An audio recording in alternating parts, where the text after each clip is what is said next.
हम पढ़ रहे थे प्रत्यय। प्रत्यय हम हिंदी के प्रत्यय पढ़ रहे हैं। तो प्रत्यय किसे कहते हैं? जो शब्दांश शब्द या शब्दांश के पीछे जुड़कर अर्थ में क्या कर जाते हैं? परिवर्तन कर जाते हैं, उसे क्या कहते हैं? प्रत्यय। जब हम हिंदी के प्रत्यय पढ़ते हैं तो प्रत्यय हिंदी के प्रत्यय कितने होते हैं? दो। एक तो तद्धित प्रत्यय और कृत प्रत्यय। तद्धित प्रत्यय वो होंगे जो किसी नाम यानी संज्ञा या सर्वनाम के पीछे जुड़ेंगे, यानी नाम के पीछे जुड़ेंगे, वो तो हो गए तद्धित है। कृत प्रत्यय यानी क्रिया यानी धातु के पीछे जुड़ेंगे, वो कृत प्रत्यय। हम पढ़ रहे हैं तद्धित प्रत्यय। तद्धित प्रत्यय में हमने कल पढ़ा था पहला संतानवाचक तद्धित प्रत्यय। कौन सा पढ़ा था? संतानवाचक तद्धित प्रत्यय, ये हमने कल पढ़ा था। उसमें हमने कुछ शब्द भी पढ़े थे, उसके नियम थे पहले कि जो संतानवाचक तद्धित प्रत्यय होंगे उसमें जो आरंभ है यानी पहले का वर्ण है, जो पहला वर्ण है उसमें आरंभ में जो अ होगा उसका क्या हो जाएगा? आ हो जाएगा। और फिर कौन से ई और ए का क्या हो जाएगा? आई हो जाएगा। और उ और ओ का क्या हो जाएगा? औ हो जाएगा। और रे का हो जाता है आर। क्या हो जाता है? आर। और फिर अंत के शब्द के, अगर शब्द के अंत है यानी शब्दों का उसका एक आरंभ होता है, जैसे इसमें वर्ण, तो वर्ण में आरंभ है और न अंत है। उसी तरह शब्द के आरंभ में तो अ का होगा, ई या ए होगा, इनमें से तीनों में से कोई होगा तो आई हो जाएगा, आई की मात्रा हो जाएगी, उसके दो अ की मात्रा ये होगी, उसके आगे हो जाएगा, जो ई ए भी होगी और उसकी आई हो जाएगी, और उ ओ भी होगी, उसकी औ हो जाएगी। अंत में क्या होगा? अंत में सामान्य नियम में प्राय जो अंत का वर्ण है उसमें सामान्य नियम में प्राय स्वर का क्या हो जाता है? लोप हो जाता है। यानी प्राय स्वर का क्या हो जाएगा? लोप। स्वर का क्या हो जाएगा? लोप। और अगर अंत में उ है, क्या है? उ का क्या हो जाएगा? अ हो जाएगा। ये हमने कल पढ़े हैं। कल हम संतानवाचक तद्धित प्रत्यय पढ़ रहे थे, तो ये हमने कल पढ़ा संतानवाचक तद्धित प्रत्यय। तो आपको पता है कि री प में कौन सा आरंभ है? प्री। प्री में आरंभ में क्या है? री है, तो री का क्या हो जाएगा? आर। तो आ की मात्रा होगी, और जो र है अध है वो कहा जाएगा ऊपर, और इसमें जो क है, क पे स्वर है अ, इसका हो जाएगा लोप। तो अध स्वर रहित हो जाएगा, व्यंजन हो जाएगा क, और ये क्या है? सब प्रत्यय जुड़े जाएगा, ये बन जाएगा पार्थक्य। क्या हो जाएगा? पार्थक्य। इसी तरह विधवा में तो आपको पता है ई छोटी हो, ई हो या बड़ी ई हो, ए हो तो क्या हो जाती है? आई हो जाती है। तो वी है, वी का क्या हो जाएगा? ई ए हो तो आई हो जाएगा, तो आई हो जाएगा वैध। और द का द। और व के जो स्वर आ है उसका क्या हो जाएगा? लोप हो जाएगा। व का लोप हो गया, स्वर व स्वरित हो गया, और प्रत्यय क्या है? ये देखिए वैधव्य। क्या हो जाएगा? वैधव्य। शब्द बन जाएगा वैधव्य। इसी तरह विशिष्ट य, तो विशिष्ट में आपको दिखाई दे रहा है ई दिखाई दे रहा है, उसका क्या हो जाएगा? ई ए हो तो आई हो जाता है, तो आई हो जाएगा वै सी स ट में अगर समझ करेगा तो उसका ट हमेशा अदा ऐसे ही होता है, ऐसे हलन लगा दो। और यह वैशिष्ट्य क्या हो जाएगा? वैशिष्ट्य। दृश्य, दृश्य का क्या हो जाएगा? तो इसके री का आर आ भी लगी, और जो र है वो कहां चला जाएगा? आगे वाले के ऊपर रैप में। री का क्या आर होता है? री का क्या होता है? आर। जो आ तो इसमें जुड़ जाएगी, और र ऊपर चला जाएगा स, और पीछे वाला थ है इसका हो जाएगा स्वर का लोप, और पीछे वाला जो है प्रत्यय है वो जुड़ जाएगा, तो ये बन के गारस मुख्य। ये तो हमने ये प्रत्यय पहले मैंने कल अप्रत्यय ई प्रत्यय, कल मैंने जो प्रत्यय आप कुछ बताए। इसी तरह हम तद्धित प्रत्यय पढ़ते हैं। तद्धित प्रत्यय हमेशा नाम के पीछे लगेंगे। तो ये अपत्यवाचक तद्धित प्रत्यय काल हमने पढ़े थे। उसी तरह हम पढ़ रहे हैं एक भावाचक तद्धित प्रत्यय।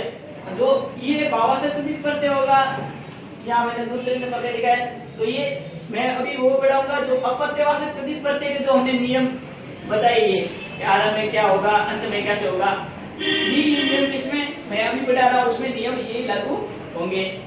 तो अब मैं इक्की प्रत्यय पढ़ेंगे। इक्की प्रत्यय मतलब इक्की प्रत्यय, उसको ये भावाचक तद्धित प्रत्यय शब्द बन जाएगा। इक्की प्रत्यय लगा वो कौन शब्द बन जाएगा? भावाचक तद्धित प्रत्यय बन जाएगा। इसी तरह वन धन इक्की, वन धन इक्की, व में अ है तो आ हो गया वा, न में सवर्ता अ का लोप हो गया, लेकिन पीछे इक्की है तो ई की मात्रा हो जाएगी वानी की। क्या हो जाएगा? वानी की।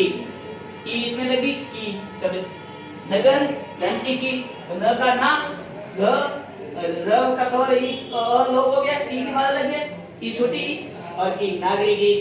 संख्या सांख्यिकी, स का सा ऊपर में सांख्यिक, य में आ की मात्रा है, स्वर क्या है? अंत में आ का लोप हो जाएगा, ई की मात्रा लग जाएगी सांख्य की, सांख्यिकी। भूत धन की, ये उ है, जब उ को तो औ हो जाता है। उ का औ और त में अगर लोप हो जाएगा, ई की मात्रा लग जाएगा भौति की। दिन धन की, दिन धन की, ई है तो क्या हो जाएगा? ई ए हो तो आई हो जाता है, तो आई दैनिक की। क्या हो जाएगा? दैनिक की। इसी तरह ई प्रत्यय, दूसरा हम ई प्रत्यय लगाएंगे इस शब्द के संज्ञा के आगे। ई प्रत्यय लगते ही क्या हो जाएगी? पुल्लिंग से स्त्रीलिंग बन जाएगा, मतलब स्त्रीलिंग तद्धित प्रत्यय बन जाएगा। जैसे मैं को नर धन ई प्रत्यय, ई बड़ी लागे मात्रा, मतलब स्त्रीलिंग में है जो कोई भी शब्द है मात्रा बड़ी से देखने में ई बड़ी नर, तो पहले अ है, न में तो आरंभ में न अ हो तो आ हो जाएगा ना, और र में अ है उसका तो लोप हो जाएगा और आगे वाला प्रत्यय जुड़ जाएगा। प्रत्यय क्या है? ई बड़ी शब्द का क्या? नर धन ई का क्या हो गया? नारी। क्या हो गया? नारी। नगर में आरंभ में अ है तो क्या हो जाएगा? आ। र में र का स्वर लोप हो जाएगा, लेकिन पीछे क्या है? स्वर ये ई स्वर है, यानी प्रत्यय है, जो उसकी मात्रा लग जाए तो हो जाएगा नागरिक। ध्रुपद अतु रू है पद, तो उ हो तो क्या हो जाता है? उ हो तो औ हो जाएगा। क्या हो जाएगा? औ। द्रौ और द में उसका लोप हो जाएगा, ई आगे तो ई की मात्रा द्रौपदी। क्या हो जाएगा? द्रौपदी। कुमुद धन ई, उ है, उ का क्या हो जाएगा? औ, उ हो तो औ हो जाता है। और मु और ई कौमुदी। जनक का हो जाएगा जा, कौमुदी हो गया। जनक का हो जाएगा जा, ज का आ, जा न की, जान की मात्रा लग जाएगी जाने की। ये सभी स्त्रीलिंग शब्द है। पुल्लिंग के शब्द जनक, जानकी, कुमुद, कौमुदी स्त्रीलिंग शब्द बन रहे। पर्वत के पीछे ई पद लग जाता है, क्या? व का आ, पा, वर और ती में ई का शब्द लग जाएगा पार्वती। क्या हो जाएगा? पार्वती। भगीरथ कौन था? जो गंगा को लाने वाला, जमीन पर गंगा को लाने वाला भगीरथ था, और उसको लाने वाला भगीरथ ई प्रत्यय लग गया तो बन गया भ के अ है तो आ हो जाएगा री, भागी और र थी। भागीरथी किसको कहते हैं? गंगा को कहते हैं। किसको कहते हैं? गंगा को लाने वाला भगीरथ, और गंगा का पर्याय शब्द है भागीरथी। ये सब शुद्धि में पूछ जाता है। मिथिला धन ई, तो मिथिला का ई प्रत्यय लगते हो जाएगा, ई हो तो आई हो जाता है। क्या हो जाता है? आई। तो मैथिली, और ये आता है मैथिली शरणगुप्ता नाम लिखोगे, आपको मिलेगा शरणगुप्ती तो गलत होता है, मैथिली होता है। क्या होता है? मैथिली। तो ये कौन सा थे? स्त्रीलिंग तद्धित प्रत्यय था। तो ये अपने ऐसे नियम याद रखने, नियम पहले तो याद करने पड़ेंगे, फिर होंगे। ये एक धन एक, ए का क्या होता है? ए हो तो क्या बनेगा? आई कर दो एक मात्रा, और क में स्वर ई, एक अ है उसका लोप हो जाएगा, ई आगे वाला ई कैसी है? छोटी, तो छोटी, और क एक क्या हो जाएगा? एक ऊ का क्या हो जाता है, ऊ वो तो औ हो जाता है, क्या हो जाता है, औ, औ कर दिया। जो ग में स्वर अ है उसका लोप हो जाएगा, आगे कौन सी मात्रा ई ई ई ई की हो जाएगी, और का औद्योगिक क्या हो जाएगा, औद्योगिक। प्रमाण, प्रमेय पर में अस्वर है र में, और क्या हो जाएगा आ, प्रमाणिक क्या हो जाएगा, प्रमाणिक, एक प्रमाणिक। समाज का सामाजिक, स का आ सा मा, जब में स्वर है उसका लोप हो जाएगा, ई की मात्रा लग जाएगी छोटी की, तो हो जाएगा सामाजिक। और हृद, ये ध्यान रखना, ह में ये ह के साथ साथ नीचे कौन सा स्वर है, री स्वर है, कौन सा स्वर है, री, री हो जाएगा तो ये आ हो गया, और र होगा वो कहां हो जाएगा, आ, आर, आर से क्या होता है, आर, आर जो आर स्वर र है, जो आर ऐसे री का क्या होता है, आर होता है।